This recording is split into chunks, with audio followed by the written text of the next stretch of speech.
1976. I've been in this community long enough to know that there's a lot more going on around us than just the things that we see and hear, the physical world. And I've had many people in this community share experiences with me of things that have happened in their life that they have no real rational explanation for, and spiritual experiences, all sorts of experiences. And so I am one who believes that there's a lot more that goes on in this world than just what we see physically. In fact, the Bible says what's seen is just temporary. It's the unseen things that are eternal. More about that later. At this time, Jim's going to come and start our service with a song. Regardless of what you carry in here tonight, as you carry your own heart in, God is for you. And the Bible says that God is love, and that He pursues each one of us right to the point of His death on a Roman cross. And even further than that, He pursues each one of us right down into our own graves, so that He can lift us up with His own nail-pierced hands into the state of eternal life. And so God is good and kind, and has kindness on everything and everyone that He has created. So we're glad you're here tonight. Church should be like coming home. I hope you feel welcome here, and I hope you feel accepted. After Jim plays this song, there will be an opportunity for you to greet one another and welcome each other. And when we welcome each other in Southside, like we welcome each other. So that doesn't mean just shaking hands with the person next to you. If you haven't at least shook hands or hugged, 15 or 20 people. Now, some of you that are more introverted, you're saying, oh no, what have I gotten into, You just stand right there and it'll be all right, okay? And people will find you. Don't feel uncomfortable here. We want you to feel comfortable in the presence of God and in each other's presence as well. We're going to start off with a song that might take you way back. But it's a lovely song about God's love. It's called Wings of a Dove, and I'd invite you to stand for this if you're comfortable doing that. You go.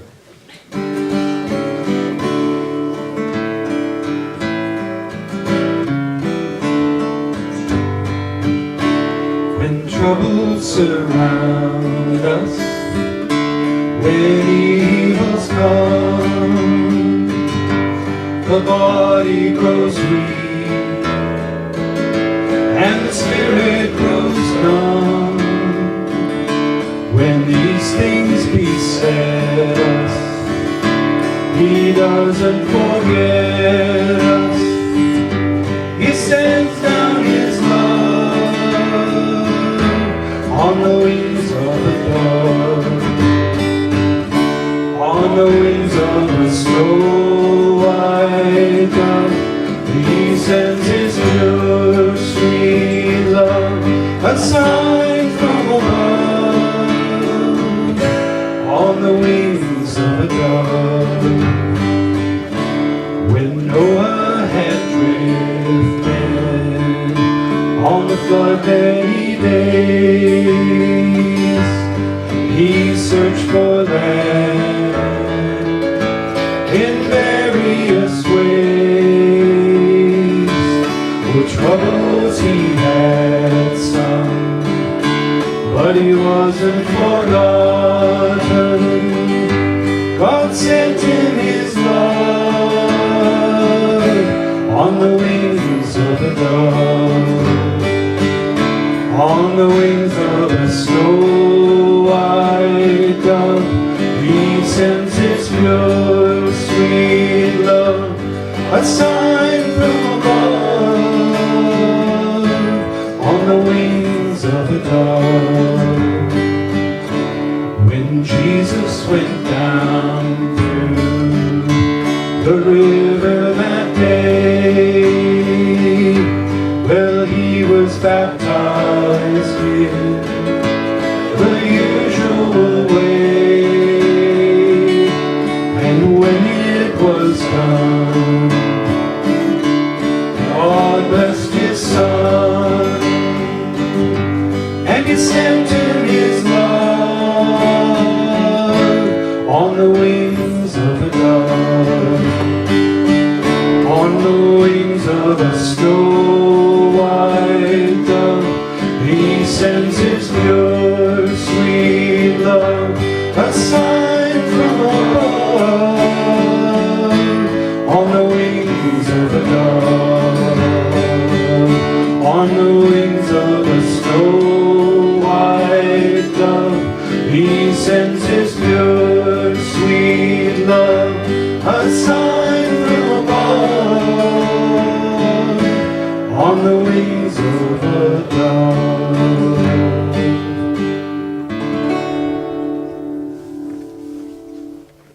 You are love, and that each one of us here was conceived in a moment of love, and that you have set your love on each one of us. Thank you that your love is better than life and stronger than death. Your love can cast out all of our many fears that we carry in our hearts, and I'm sure, God, as we come into another lobster fishing season, there are insecurities and anxieties and fears, and I pray that your love will descend like a dove on the hearts of fishermen, their families. I pray that you will come and breathe your peace. If the dove is a symbol of one thing other than love, it's peace. And may your peace be with each fisher in this facility tonight and on this island.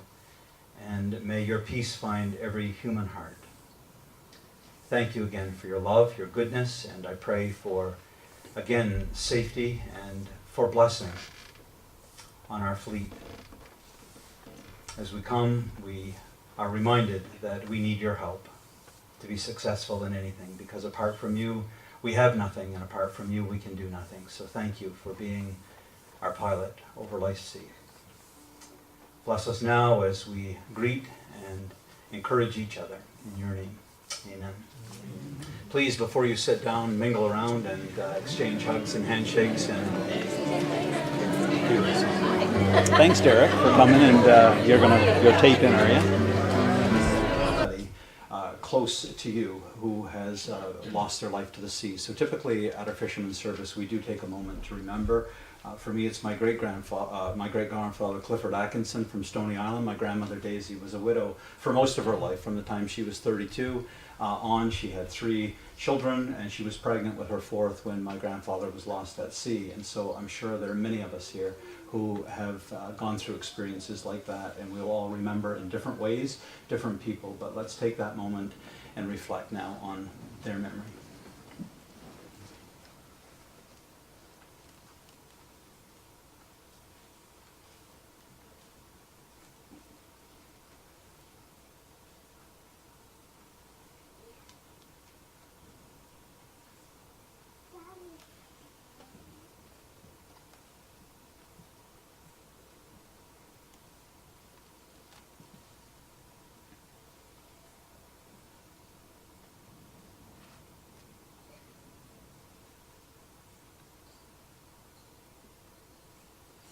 Amen. And at this time, Jim's going to come and lead us in to some more worship, and let's worship God together.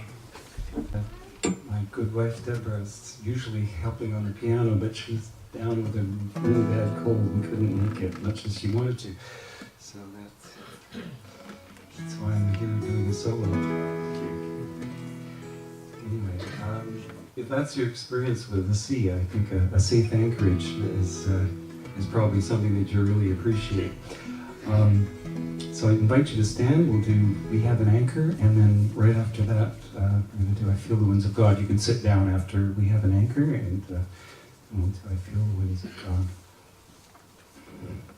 So if you'd like to stand, great.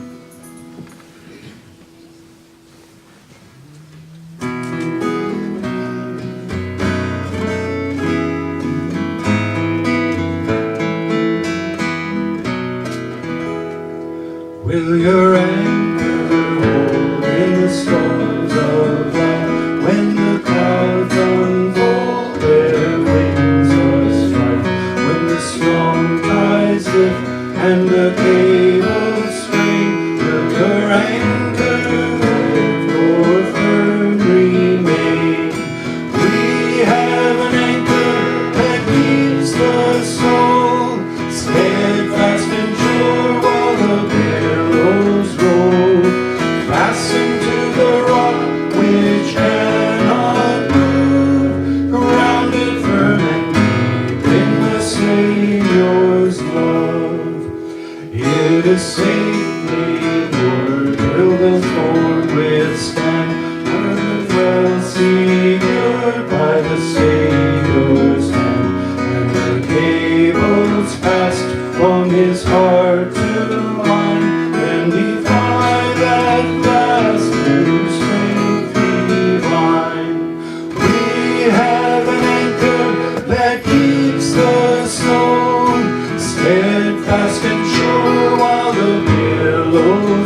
which cannot move, grounded firm and deep in the Savior's love. It will surely hold in the straits of fear, when the breakers have told that the reef is near.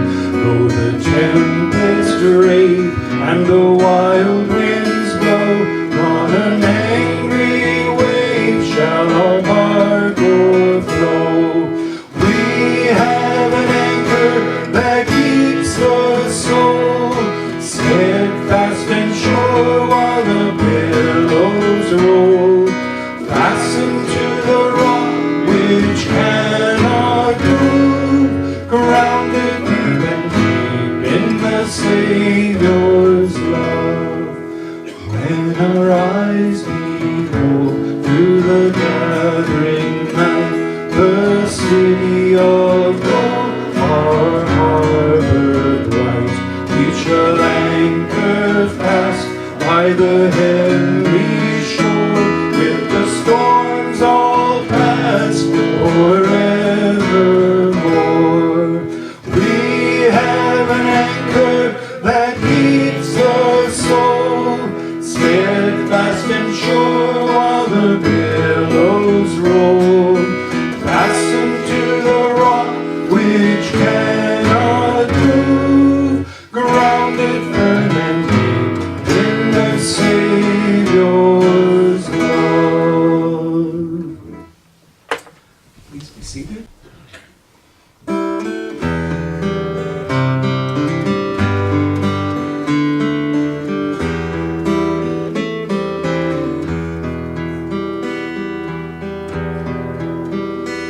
I feel the winds of God today. Today my sail I lift. Oh, heavy off with drenching spray and torn with many a rib. If upon light the water's crest and Christ my bark will use, I'll seek the seas at His behest and brave another cruise. It is the wind of God that tries my vain regretful tears, until with braver thoughts shall rise the purer, brighter years. If cast on shores of selfish ease, for pleasure I should be, Lord, let me feel thy freshening breeze, and I'll put that to sea.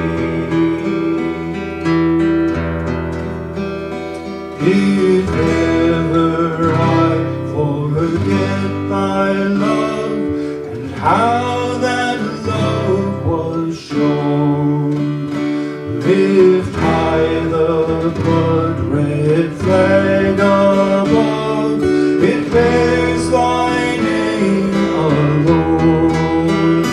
Great pilot of my onward way, thou wilt not let me drift. I feel the winds of God today. Today my sail I lift. Great pilot of my onward way, thou wilt not let me drift. I feel the winds of God today. Today my sail I lift.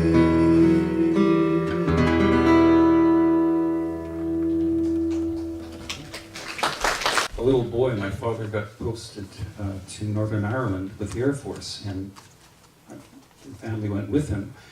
And as a result, some of my earliest musical memories were of Irish folk music. And this song in particular is one I remember, and it's to do with fishing. It's called The Shoals of Herrings. I'd like to play that for you. With our nets and gear we're faring on the wild and wasteful ocean. 'Tis out there on the deep that we harvest and reap, as we hunt the bonny shoals of herring.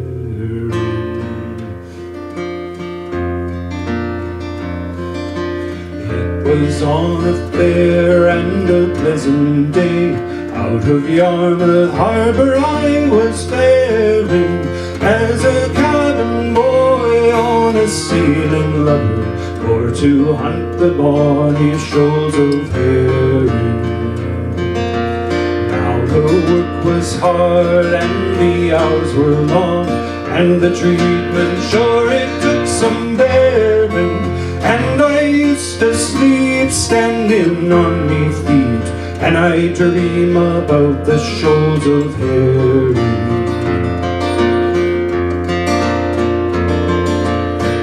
You're up on deck, you're a fisherman, and you're learning all about seafaring. That's your education, scraps of navigation, as you hunt the bonny shoals of herring. In the stormy seas and the living gales, I earned the gear that I was wearing. Sailed 10,000 miles, caught 10 million fishes, as we hunted for the shoals of herring. Night and day the seas we're daring, come winter waves or winter gale, sweating or cold, growing up, growing old, as we hunt the bonny shoals of herring.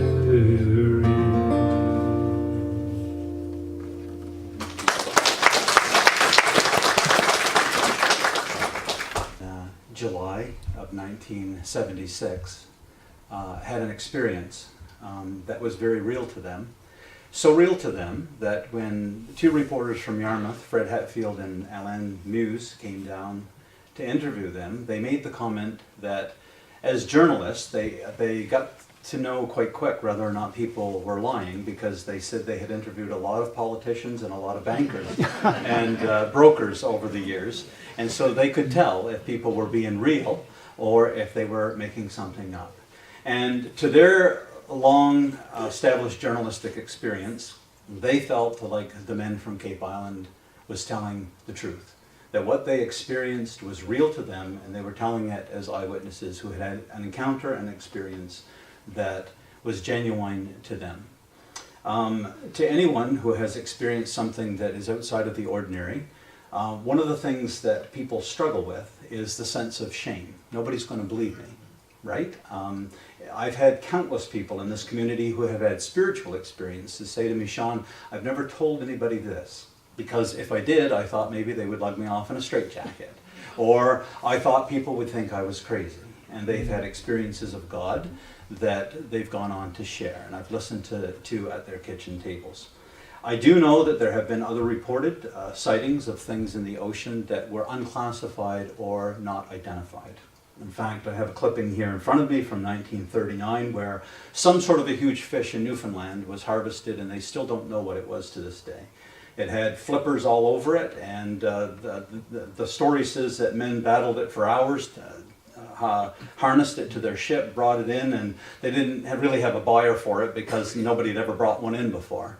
And they said if nobody claims it for purchase, they're going to turn it into lamp oil because it had so much blubber on it, but it was an unclassified species or whatever. At this time, Rodney's going to come. He's one of 5 who had this experience, and the last surviving person who has had this experience, and he's going to come and share with us his story. Rodney, we're glad to have you here. I wished I could turn this little lobster on here, Shelley, now, so that it could give him a little introduction. How do I turn that on? On the bottom. On the bottom. Yes. This is, I think...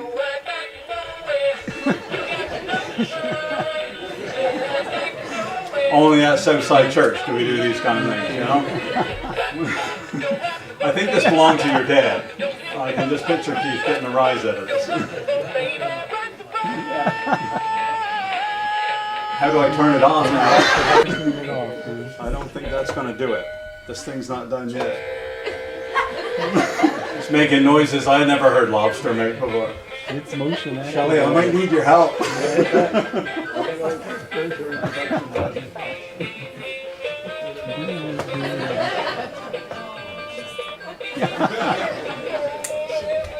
Motion. You've been upstaged by a lobster. I'm in big trouble. Gene said throw it in the boiler, and that usually works. Someone says prophetically to Job, can you pull the Leviathan with a fishhook, or tie down his tongue with a rope? Can you put a cord through the Leviathan's nose, or pierce his jaw with a hook? Will he keep begging for you for mercy? Will he speak to you with gentle words? Will he make an agreement with you for you to take him as your slave for life? Can you make a pet out of the Leviathan, like a bird, and put him on a leash for your girls? Will traders barter for him? Will they divide him up among merchants? Can you fill his hide with harpoons, or his head with fish and spears? If you lay your hand on him, you will remember the struggle and never do it again. Any hope of subduing him is false. The mere sight of him is overpowering. No one is fierce enough to rouse him. Who then is able to stand against me, says the Lord? Who has a claim against me that I must repay? Everything under heaven belongs to me, says the Lord. Rodney had mentioned about information that's available. There's some interesting documentations, photocopied some stuff, or Rodney has some stuff that was photocopied for him about sightings off the northeastern coast of the United States back in the 1800s. And the description, it's interesting because I think in one of the articles, either Keith or Eisner or somebody had mentioned that it had sort of like an alligator look to it, this snout and sharp teeth and so on. And a lot of the sightings, it's interesting, have alluded to this alligator-shaped head, you know, and this mouth that, you know, with many teeth, and they mentioned about the tusks as well. So it's an intriguing story. What we don't know is about the monsters that we've never seen. And just to wrap up briefly this evening, there are monsters that we all face every day. And with the upcoming fishing season, there's monsters that some of you face every year. They're not the ones that Rodney talked about tonight that are in the sea. The biggest monsters that we have to battle are the monsters of fear and anxiety.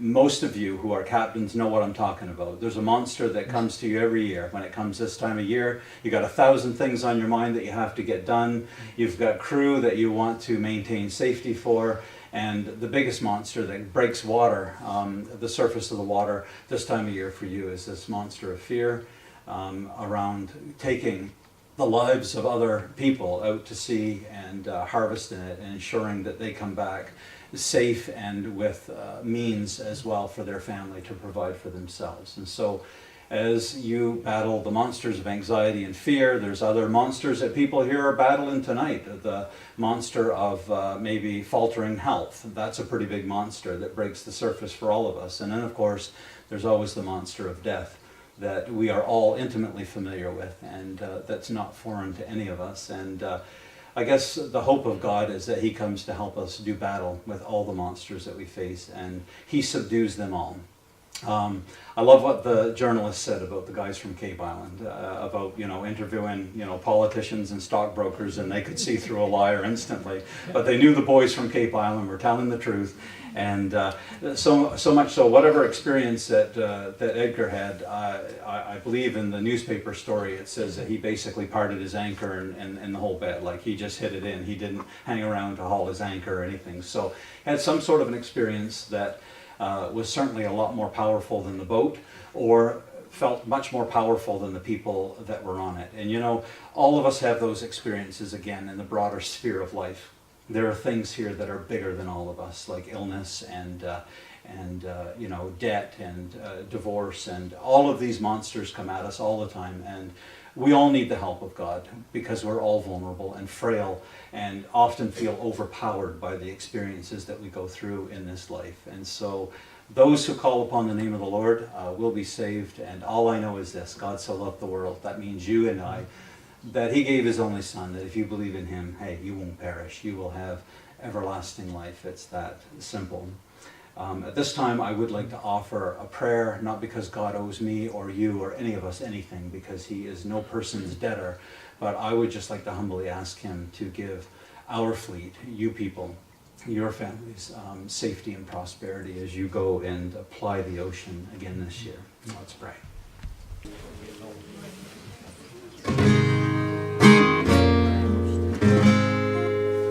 I was sinking deep in sin, far from the peaceful shore, very deeply stained within, seeking to rise no more.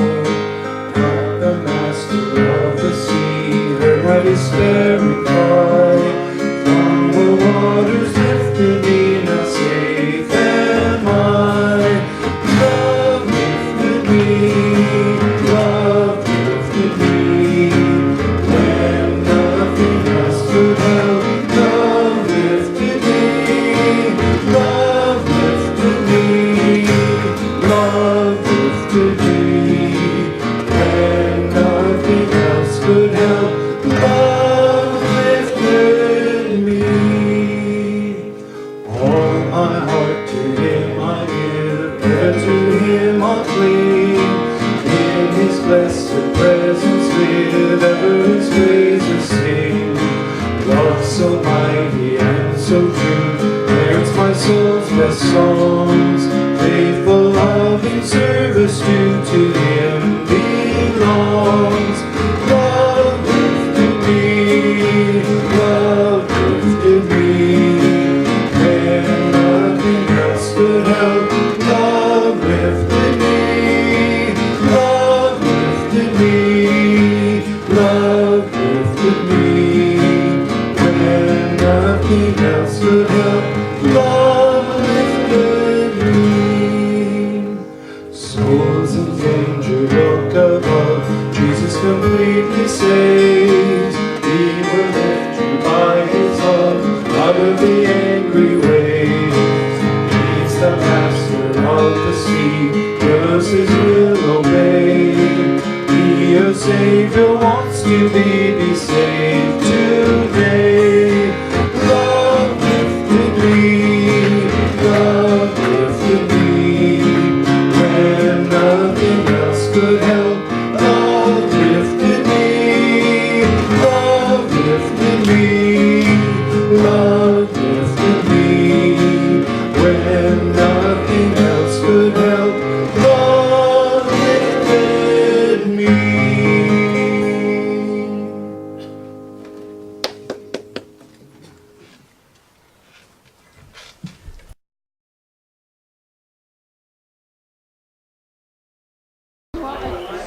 My name's Rodney Ross, and this is my story of the Southside Sea Monster.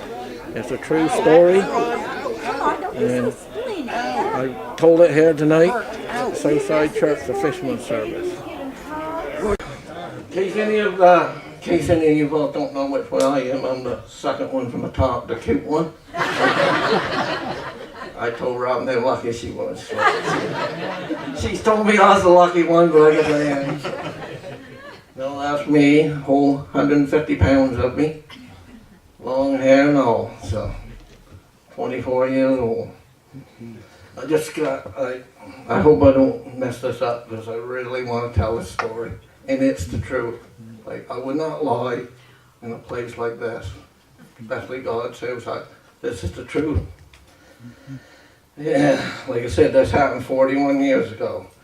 I think a little over a year ago, Shaun and I were talking at, I think it was Eisner's funeral, and Shaun made the statement that, you know, Rodney, you're the only one still living that actually see this sea monster. And I thought, wow, I guess I am. And I wasn't the youngest one, because Jigger Robert was the youngest one. Like, so last year at the Fisherman's Service, I approached Shaun. I said, I think this is a good time I should share my story. I don't tell this story very often, so, because like Shaun said, when you tell it to fishermen, they either think you're crazy or making it up, and especially if you're a Ross. Rosses are noted to stress the truth, but like I said, this is what I'm going to tell you tonight is the truth, and I'm going to try to do in 3 parts. I'm going to try to do Eisner's, what Eisner saw, what we saw, and what Edgar and Robert saw. I've never done this before, and I don't know how many of you know anything about this story, but I know if it wasn't for my father that day, I wouldn't be here tonight. I'm almost sure of that. My father's quick thinking. I'm sure I would have died a horrible death. I'm positive of that. Like, anyhow, like I said, I'm gonna tell this in 3 parts. And you know, a little something that a lot of people don't know. Like, I used to see this thing on a Monday, and Tuesday. I'm sure there was people out there fishing on Tuesday. Nobody see it, nothing, no sightings or anything. Wednesday, we encountered this thing. Thursday, I'm sure there was other boats out there. Nobody see it or anything. Friday, Edgar and Robert see it. And you know, I don't know if it was just a coincidence or what, we all had green boats. And I'm sure there were other colored boats out there at that time. I don't know if this thing had I was going to say a liking for green boats. I'm sure a disliking of green boats when you hear my story. Like, this thing, it was serious, it meant business. And I know it's hard for fishermen to believe me, because I don't know if they don't want to believe me, but I know what we saw, and I'm going to try to share it to you tonight. Okay, like I said, this was 41 years ago, 1976, in July, Monday. Eisner Penny was fishing at a place we call it the Shoal, the local fishermen, but I guess the real name is Pollock Shoal, but we call it the Shoal. And he fished that day, and it got like he had put in that day, and he decided he would head in. So he hauled his anchor and started for in, and he noticed something following, chasing on behind him, falling on behind him. Like, and I don't know how close it was to him, because like I said, I wasn't there. I'm just telling what I heard or read. Like, and you know, he knew it was something that he had never seen before. It had these huge eyes that, like, you'll hear me later and talk about these eyes. They had these huge eyes that was really eerie, really scary, and it was like Eisner had been on the water a number of years. He had never seen anything like this before, and he said, well, he guessed he'd better put a little distance between him and this creature, and so he opened her up a little bit, and he noticed this thing was still following him. As he kept following him, he noticed it kept rising out of the water, like as it picked up speed. So Eisner, like you can imagine, all alone seeing this horrible looking thing on behind him, and like this was a huge creature. Like, this was no little fish. Anyhow, decided he would open her up wide open and try to put a real distance behind it, but when he did this, he knows it rose out of the water higher. The last, in Eisner's words, it was probably 14 or 15 foot high. Like, you can imagine this thing chasing on behind you and keeping up with you. 14, 15. Anyway, Eisner described it as looking like an outboard motorboat standing on its end, like chasing him. So Eisner said it chased him probably a mile or so, and he don't know if it got tired or just gave up or what, but it just disappeared back in the ocean. Like, I'm only telling like what I heard, like Eisner, like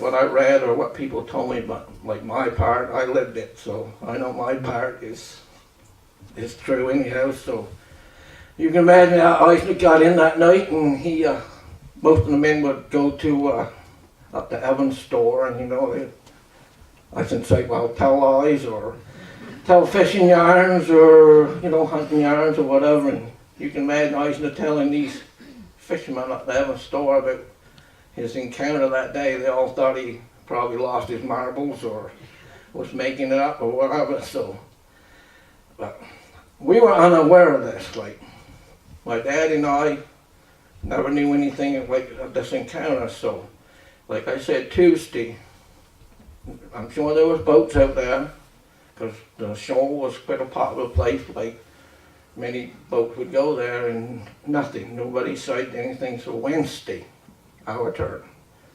So Wednesday mornings, like most mornings, we went out to our nets. We hauled our nets, and I think we had probably half a crate of herring in our nets. More than enough to go hand lining. Like, so this day, Dad said, I think we're going to the shoal today. Like I say, we were unaware of what happened to Eisner, like out to the shoal, and I said, well, I got no problem with that. Anybody that's fished the shoal, probably, I'm sure there's lots of people here that fished the shoal, knows that back then, if you got anchored just right, you could make those big codfish, you could make a day's work in a hurry. So we decided to go to the shoal this day. So we got there and we threw our anchor. We steamed around and thought we were just about right, so we threw our anchor and started fishing. I remember it was slack water, and anybody that's gone hand line knows slack water in the morning is probably the best time to catch fish. So we were doing pretty good. We caught probably 500 or 600 pounds. Like, that's not bad. So then the tide started to go, and Dad, well, anybody that's, like I said, been fishing that knows once the tide starts to go, you don't do so well because it's hard to keep your bait close to bottom. And so Dad decided he'd go down in the cut and,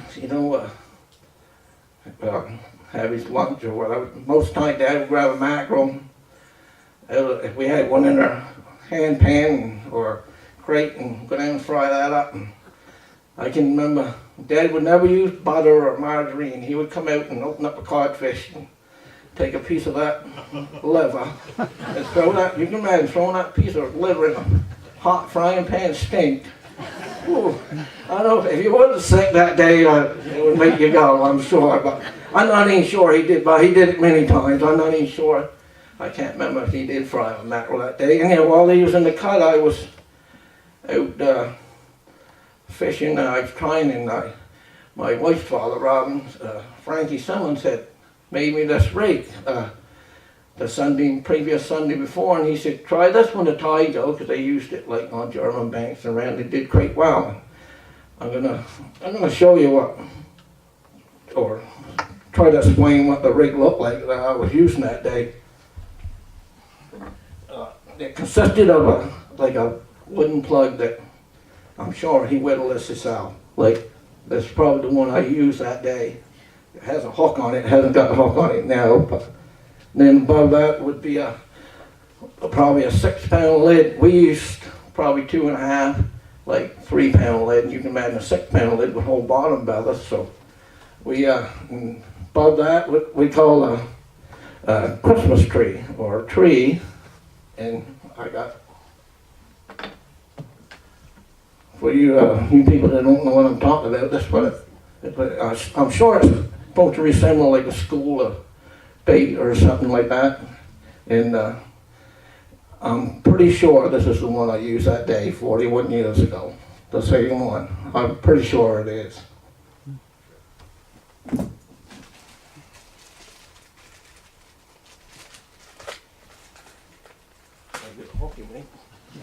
And above that, we'd use probably 3 or 4 of these worms, like what we call worms, a hook. So that was the rig I was using that day.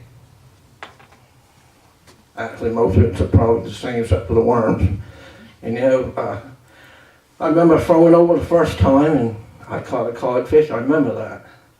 And I said, well, that's neat. Dad was down the cut, like eating or getting his lunch. And I remember the next cast I made, I got a pair. And I said, well, I guess probably this is the rig. And I remember doing that for, probably 4 or 5 times.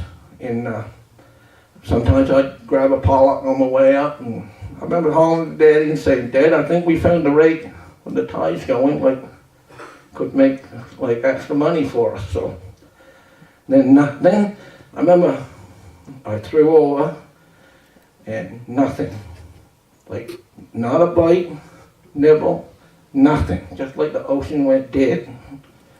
And I felt that was strange, because generally, well, I'm sure a lot of you fishermen know that when fish start to knock off biting, you get nibbles, but you won't seem to catch them. Like it was none of that. Just like they vanished, just like something has scared them or what.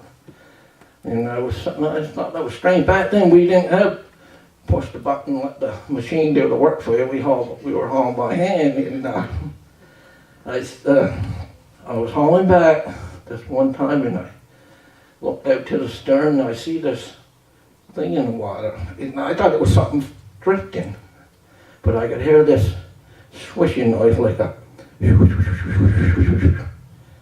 and like I said, I hadn't been on the water probably 5 years, like, in my life, but, and I kept watching it, and I said, well, gee, that thing's alive, and I could see it looking around, and these huge eyes, like, that's what you mostly remember about this thing. It had these huge eyes.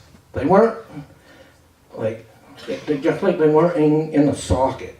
They weren't just popped out, like, but look almost like you'd see an alligator or something sneaking in the water. But these huge eyes, like Dad described them as big around as a saucer, but like they were at least, I'm sure at least 10 inches across. I know they were huge. These big eyes just sneaking in the water. I said, well, I don't know, like I said, I hadn't seen a lot of fishing. Well, I said, well, maybe Dad knows what this is. So I hollered to him. I said, Dad, come see what this is out to the stern of the boat. And I remember he come out of the cut and peeked down around the house and just give a quick look, and he said, sunfish. And I said, well, I had seen a few sunfish in my day, but not, I knew this was no sunfish. So, but he was only going about 5 seconds. 10 seconds, maybe back he come. I suppose it dawned on him that there was no sunfish. So we watched this thing as it would swim down by the boat to the eastward, and we couldn't, like it was foggy that day, we could only probably see here the probably Vernon Dion store over here, and it would swim down by, and it was looking all around.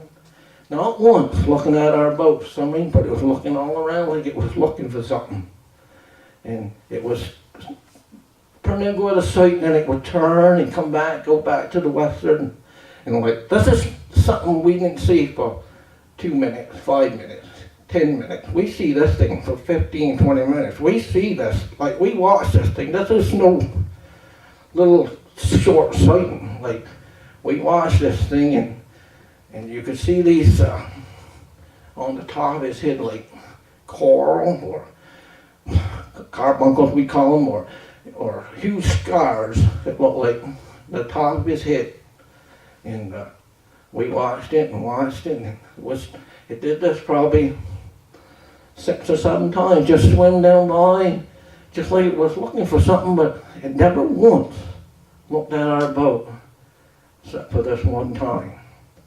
As it was swimming down by, it stopped and just turned right around. I guess everybody's gonna stay quiet. It just turned right around and like stared right at us. These huge eyes, like, looked like they were like, I was gonna say bloodshot, but they weren't. But they right, you could see the red in these eyes. Like, I mean, this was close, and we watched it, and it just settled down in the water. And we said, this don't look right. Something's gonna happen here. So Dad went up and to start the engine, and 9 times out of 10 that engine would never start the first time, because I always had to freak around with the starter or the battery cables or something, but this one time just roar right off.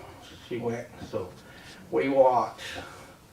As this thing kept, this thing, I swear tonight that it was sizing me up. I was over aft by the fish kid. Dad was up underneath him. It was just eyeing me right up. Like, we were eye to eye, and it was probably here to cross the road at that time, looking right at us. Like, if you got hairs on the back of your neck, I'll guarantee you they were standing up then, because this was spooky. We knew it meant something. So after a while, it started coming towards the boat, and as it kept coming, it kept rising out of water, and it kept rising out of water, and rising out of water. And by the way, it opened up its mouth, and like, you could see these rows and rows of teeth, and 2 big fang-looking things, or tusks, or I don't know. It was coming right out of the boat. He had his mouth wide open. I'd say he was probably 12 or 14 foot high. Like, he was out of water that high, and he come right at the side of our boat, right where I was standing. So I run up underneath the house, and when I run, Dad waited too. He figured this thing got just so close so it couldn't turn and chase us. So when he got, probably here the doors down here from the church, like right down back here, Daddy opened up wide open, and we shot ahead, and like, we were laying to an anchor too, so we just shot ahead, and I looked back, and I could see this huge body full of these, I don't know if they were scars or these big chunks of coral. It was full, like this grayish, blackish body, huge body. I'd say probably 50 foot long. Like, this was no small sea mammal or whatever, and I watched it. It came so close to our boat, I could hear a thud, where it just brushed the stern of our boat and sort of drove our boat ahead some. But we were already going that way, and it just dove under. It never made no splash. It just slipped into the deep, just vanished. Well, you can imagine, we didn't take off. We just, we stopped and let our boat drift back down over the anchor, and I looked at Dad and I said, well, Dad, what just happened here? Like, what was that? What was this thing? Dad said, I remember saying, well, I don't know. I said, Dad, I know it's no good to tell anybody. Who's going to believe a story like that? Like, Dad was noted to stretch the truth and got him in trouble. Right, Shaun? Quite many times. Bubba knows that. So. But I remember Dad said, I know, but we just see it, and just like we were dumbfounded. We stayed, most people would have got out of there lickety split, right? Not us. It's like we were in awe. Like, we just sat there. We looked at each other, never spoke. And just like we were looking for it to come back or something. And so after probably half an hour or hour, we must have just sat there, like, never spoke. And by and by, we heard it again. This, we could hear it. We knew what it was, because So we figured, I guess it's time to get out of here. So we hauled our anchor. I remember we hauled our anchor, and Dad put the radar on, and Dad said, I see a boat below us, about a mile. We should go probably warn this guy or this boat that, like, what's out here and what just happened.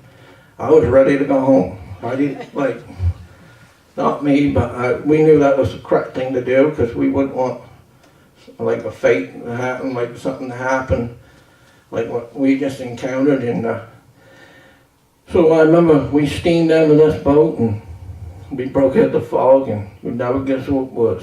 Eisner Penny. There he sat, anchored.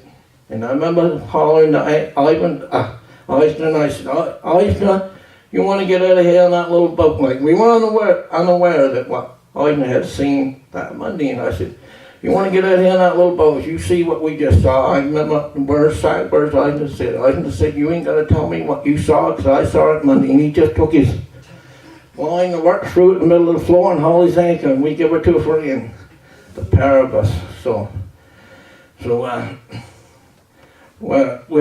we got in, and you can imagine when people started hearing about this story, word spread fast. So I remember getting out of my truck that day, and Weldon Cox used to live right a field adjacent to me, and him and old man Seaton would always sit out there by the barn. They were retired, like fishermen, fished all their life, and every day I would get in, if it was fine, they would holler to me, want me to come over and share my story with them every day. It was at herring in the nets, or where we went fishing, and we caught any halibut or whatever. And I'd see them, Weldon Seaton waiting to me now. I said, this could be good. Me going over there, tell these two men, probably been on the water over 100 years between them, what we just saw. So I said, well, anyhow, I'll tell them. I went over, and I started telling my story, and it wasn't what I expected. They listened, they didn't butt in, they didn't laugh, I could tell they were believing every word I said. And I can remember, after I got done, Weldon said, you know, Rodney, that back in I almost believe it's 1934, he said, there was two fishermen, and he told me their names, and you don't write this stuff down, which you should. I know, I'm pretty sure he said the last names were pennies, were fishing off the south side, and they had an encounter similar to what we did. This strange creature just rose out of the ocean and chased them ashore. And I just wish I had wrote down their names, because like when these old guys are gone, this information's gone with them. Like, it's no getting a second chance to ask them. So anyhow, I guess I'll do Edgar's part. And I don't know a whole lot about Edgar's encounter, because, like I said, I wasn't there, and I tried to find out more about it. But I know, like, Thursday passed by, and nobody saw anything there. And I'm no doubt the boats weren't there like other days, because I'm sure they heard what happened to us. And so Friday rolled around, and Akers decided he would be the brave one and go out to the shoal to fish. And they said that, like, we weren't out that day anyhow, but they said Edgar was on the sets laughing and saying, I guess I got the shoal all to myself. Keeping him scared, everybody. Nobody dares to come out here. And he was laughing on the set. But a little while after that, and this is just what I heard, this creature just rose up right out of the deep, right alongside of his boat, and just, I guess Edgar got so worked up that he was starting and stopping his engine. He didn't know if he had it going, and he was shutting her off, starting, and Edgar figured he'd turn his sounder on, because like a lot of fishermen believe if you turn your sounder on, it will scare fish or whatever, but I don't think the sounder would scare not this thing.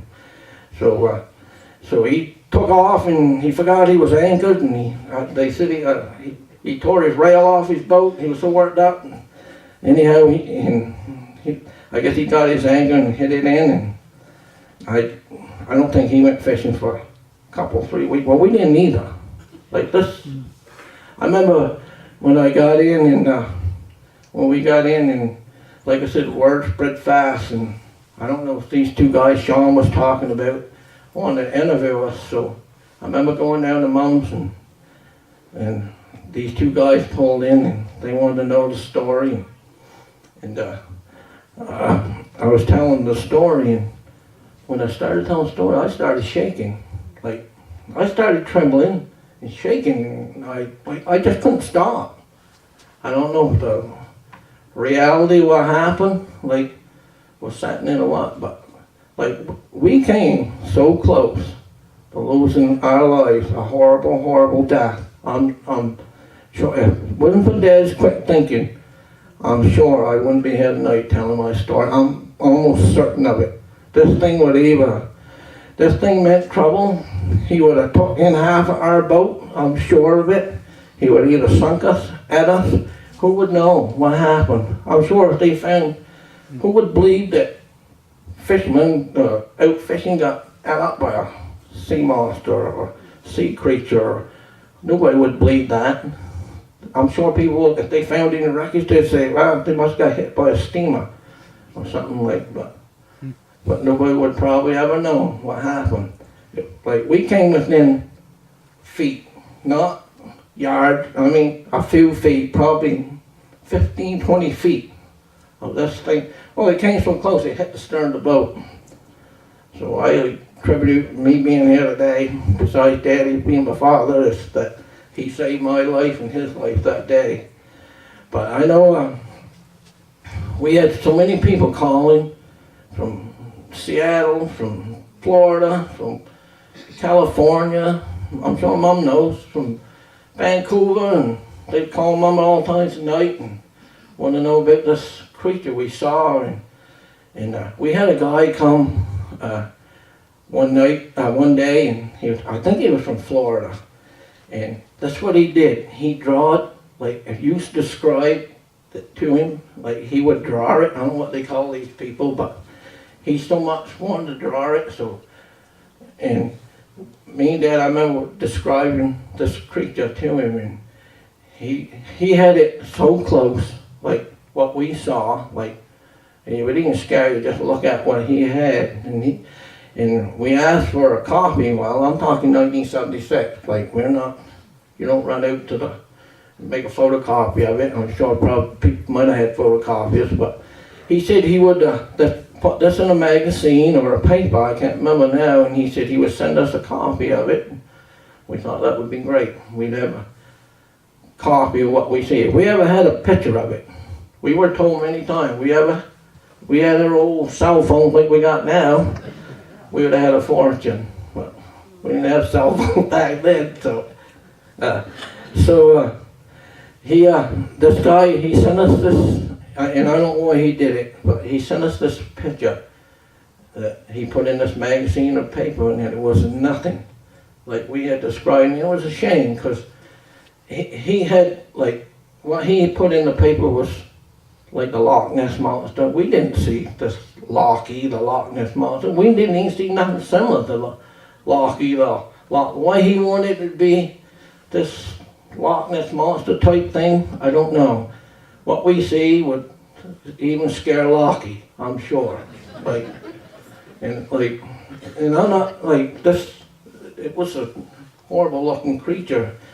I know we had other guys come, and I know we had one guy come. Like, I don't know what the word is for these guys that study this kind of stuff, like strange creatures or mammals or whatever. And I remember one guy coming home, and he said, you know, every year we discover probably 1,000 different things in the world that we never knew existed. It could be insects, most of them are insects, whatever, but he said, sometimes we discover. He said, he thought it may be, and don't get me on my ass, I'm just quoting what he said, that he said it could have, this sounds like something that could have been in the deep water for like lots and lots of years, trapped in a cave or something. This is what this guy was telling me. That's what he did. Like, he studied this stuff. And he said, probably that explains why all the coral and everything was on it, and he said that maybe an earthquake or something, and it got out this cave or whatever. But he said even in the deep water war time, people, they would dump all the waste and like radiation or whatever. And he said it could have been something that was deformed that way, whatever. Like so, and you know, but we had so many people come, and we still get calls every once in a while, and most of the time they don't realize the time difference, and they'll call in the middle of the night. Mom knows, because Mom would, last when Dad was gone, Mom would give them my number and they'd call me. But anyhow, this is my story, and I know it's hard to believe, but it's the truth. I got no reason to stand up here and lie to nobody. It is the truth. I would never lie in God's house, never. And I guess that's my story. Anybody got any questions? I'll try to answer them. What was the shape like? Like, what was the shape? It was shaped. This thing was probably 50. I'm saying close, around 50 foot long. It had a body that was. It was such a. Its head had like a hump, like sort of like a hump on the top, and these two big, huge eyes stick to the head with these, like I said, all these scars, and it was grayish in color, and the body was, it was a huge body, but, and I know people saying a whale. No, this was no whale. I've seen whales. Like back then I hadn't seen that many whales. Like I said, I've only been fishing for 5 years, but I've seen lots of whales. I've been on the water for 40 something years now.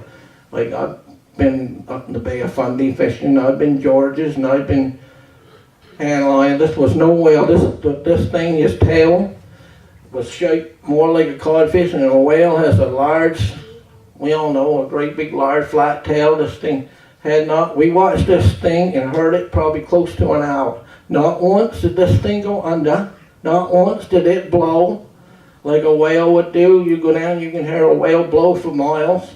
Not once. We watched this thing, it didn't submerge at all.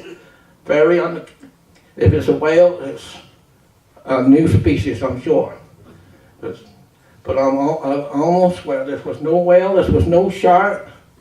His tail looked more like a codfish.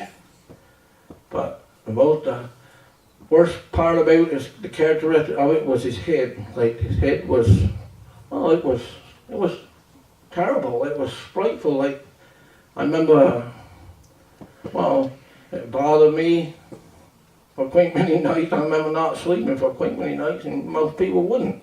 Like, I know we didn't go fishing for quite a while, but that's what we did for a living, so I'm sure we didn't go to the shoal. So, back to the Highland ground where we always went, I'm sure.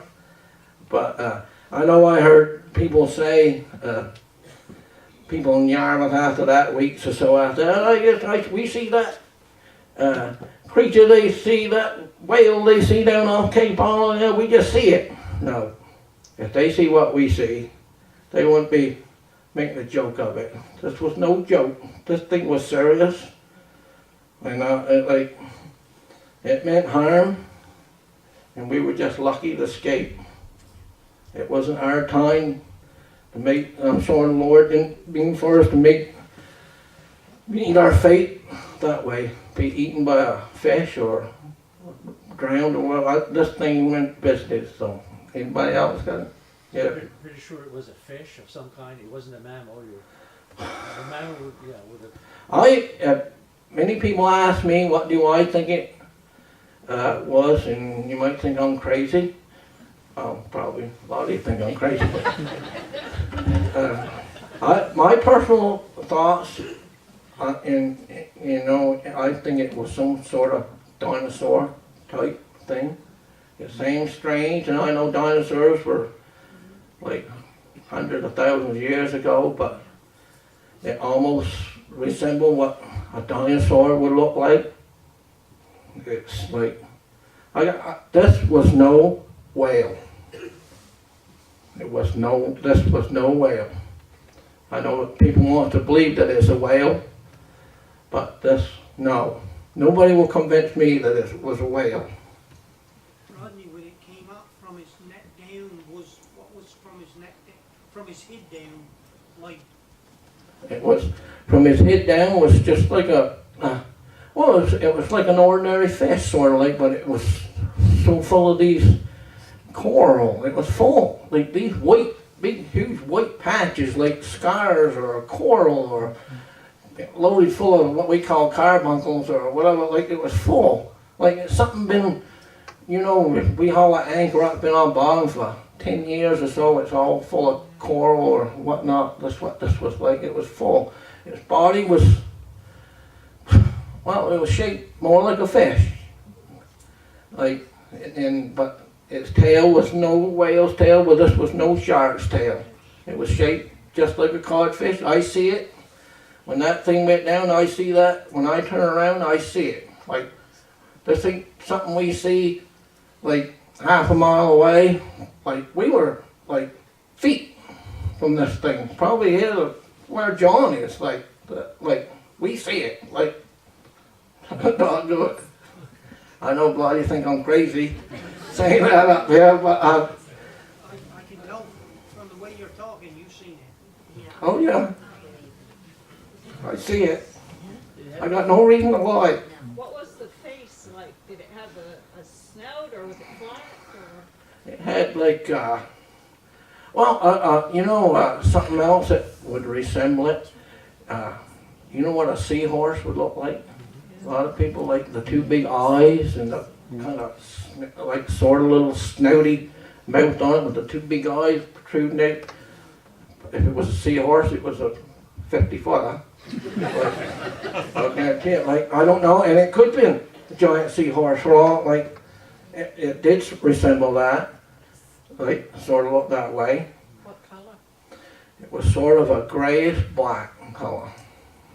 Like, Did it have any fins on it other than when you said? never seen no fins, no. Never see a fin? What? No. This thing never went under. The whole time we see it, this thing never submerged. And we, like, guys that's been fishing, you know, you can hear a whale for miles, or seem like for miles. You can hear them blow, and this thing never once blew. Never once went under. Like I'm talking an hour or so, like more. Never went under. Just that sneaking back and forth like it was looking for something, and it found it. Us. Pardon? How deep was the water you were fishing in? We were probably, I'm saying probably between 25, 30 fathom probably. Let's see what deep water. About, Was it skinny? Was it fat? yeah, it was quite fat. It wasn't skinny. Yeah, it was, you know, you're looking at something probably nearly the length of this building. Like, it's not no little creature. And as I say the other night, this thing meant harm. Yeah. Like, I'm just counting, I'm lucky to be here. I know. Like, most times I don't feel comfortable telling this story very often. I've only told it one other time to school back in 1980. They wanted to know if I'd come to the school up in Barrington Head and do the presentation with a friend of mine. And I agreed to it. She said it'll only be a small class, probably 15. Well, I got there, it was a small class, but 3 of them put together.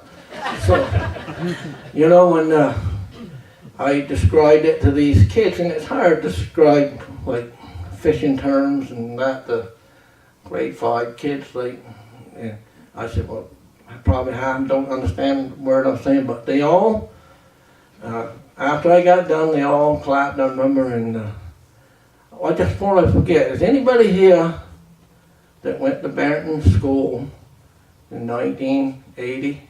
Would have been in grade 5 or 6? I just wonder if they remember me being there, but guess not. Or they're too shy to admit it. But I got about 2 weeks after that, I had a lot of big envelopes come in the mail, and it it was these kids. These kids would all probably be in the 40s now. And I recognize some of the names. But I got a envelope over there with, they all draw the picture, what they thought it looked like, and they all thanked me. And I got it over there. If anybody wants to look at it, they're welcome to it. I'll put it up here.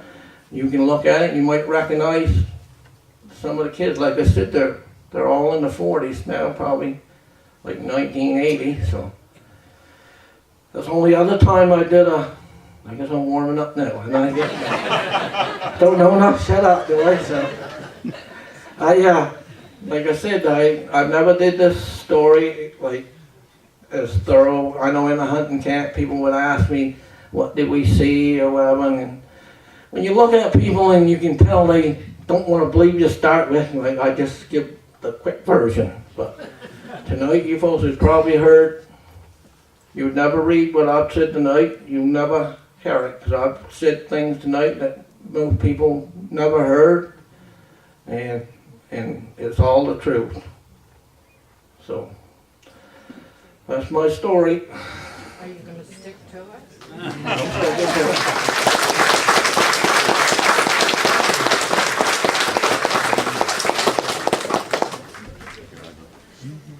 Certainly that. So yeah. Did you? Yeah. Right, so. You know her? No, but it's a pretty good picture Yeah. of your description, isn't it?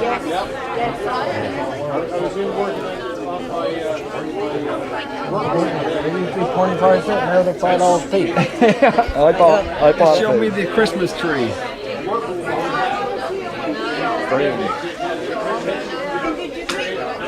This is the actual one. I'm pretty sure this actual one I used that day, 41 years ago. My wife thought it. Frankie Simmons gave it to me. You had your plug on the end and your worms in between. If I had the plug, it would be down below that. The wooden plug would be right on the end. Be a lid on the back. Oh, you had a lid on the end of this? Yeah, I think. Or it might have been up just the head of it. Way we used to have. We used to have Just up the head of a it. lid up ahead, and then we tied onto that, and then we had worms, and then plug out. But I don't know how you had it, or I forget. Like that's 40 odd years ago. well, we towed it, right? When we was trailing, we towed it. Yeah, so well, we just haul that one back and forth. Did you have that tree out when the monster was around?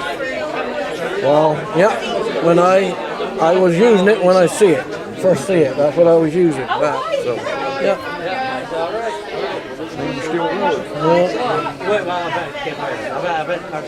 Well, So you're happy that you got the story out. well, yeah. I wanted to tell it. I don't know how it come out. I wanted to tell it. Well, you'll see it. It'll be on YouTube. Well, yeah, well, that's good then. Yeah. DP Jones YouTube. Subscribe, all that.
You know, and like I said, I hadn't been on the water probably 5 years, like, in my life, but, and I kept watching it, and I said, well, gee, that thing's alive. And I could see it looking around, and these huge eyes, like, that's what you mostly remember about this thing. It had these huge eyes. They weren't, like, they just like they weren't in a socket. They weren't just popped out, like, but look almost like you'd see an alligator or something sneaking in the water. But these huge eyes, like, Dad described them as big around as a saucer, but like, they were at least, I'm sure at least 10 inches across. I know they were huge. These big eyes just sneaking in the water. I said, well, I don't know, like I said, I hadn't seen a lot of fishing. Well, I said, well, maybe Dad knows what this is. So I hollered to him, I said, Dad, come see what this is out to the stern of the boat. And I remember he come out the cut and peeked out around the house and just give a quick look, and he said, sunfish. And I said, well, I had seen a few sunfish in my day, but not, you know, I knew this was no sunfish. So, but he was only gone about 5 seconds, 10 seconds, maybe back he come. I suppose it dawned on him that this was no sunfish. So we watched this thing as it would swim down by the boat to the eastern, and we couldn't, like, it was foggy that day. We could only probably see here the probably Vernon Dion's store over here, and it would swim down by, and it was looking all around. Not once looking at our boat for some reason, but it was looking all around like it was looking for something.